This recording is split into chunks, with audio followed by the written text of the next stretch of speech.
Radar Drops. Informação para o seu dia. Olá, hoje é 27 de fevereiro, começa agora o Radar Drops. Informação para o seu dia, sob curadoria do FGV Notícias.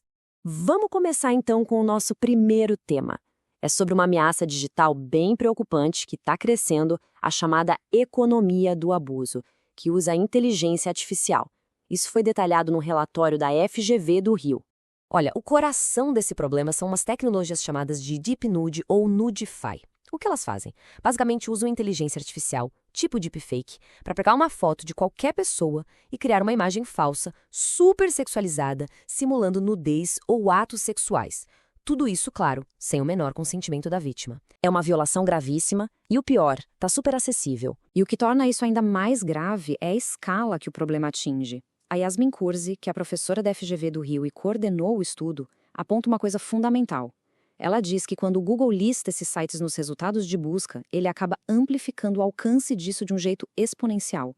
Quer dizer, o Google facilita a violência de gênero online e até o abuso infantil numa escala industrial. É realmente assustador. Tá, e o que dá para fazer a respeito? Bom, o estudo da FGV não só aponta o problema, como também sugere soluções bem diretas para o Google. A primeira é desindexar esses sites de Nudify na hora, tirar do ar. A segunda é implementar filtros para que sites parecidos nem cheguem a ser listados no futuro. Terceiro ponto, sabe o autocompletar da busca? Então, remover sugestões de termos como Deep Nude e por aí vai. E por último, aplicar uma revisão humana para esse tipo de conteúdo mais sensível. São recomendações bem práticas, né, para tentar conter essa onda. Mudando de assunto agora, a gente vai falar de finanças públicas. Um levantamento descobriu uma espécie de orçamento bilionário, meio escondido, que está indo para o judiciário nos estados. E o valor é de cair o queixo, 4,7 bilhões de reais. E olha, esse dinheiro é uma verba extra, não estava prevista no orçamento original, sabe? Foi direcionado principalmente para cobrir despesas com pessoal nos tribunais de justiça, ministérios públicos e defensorias dos estados só em 2024. Para a gente ter uma noção do que isso significa, só em São Paulo, essa verba extra de 1,3 bilhões de reais foi maior que o orçamento anual inteiro de secretarias super importantes.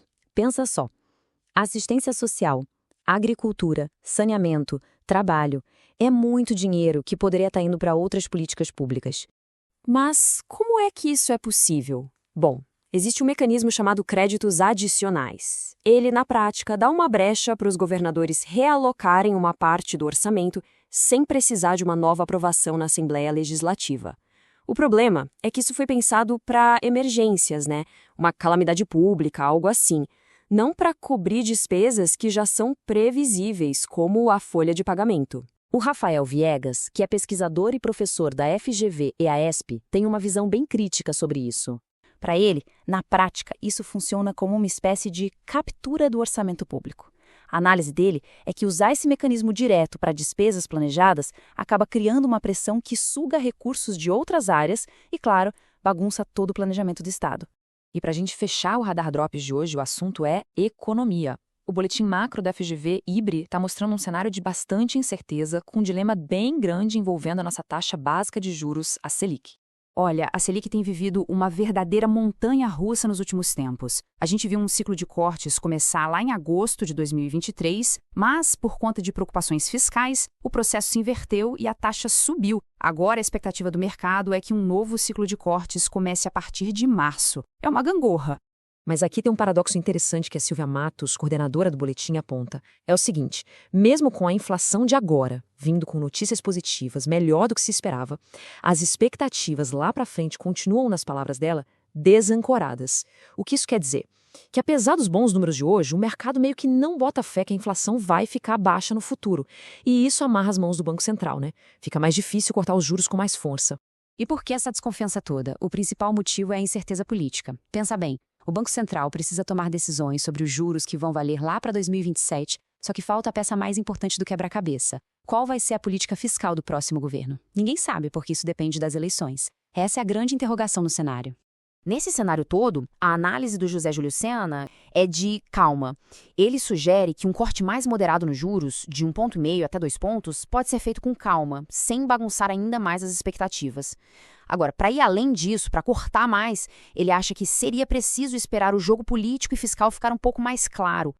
Então, como a gente viu, os desafios de hoje são muitos e bem complexos. Em um mundo de ameaças digitais, orçamentos ocultos e incerteza econômica, a busca por clareza é constante. Esse foi o Radar Drops de hoje. Voltamos amanhã com mais notícias. Até lá!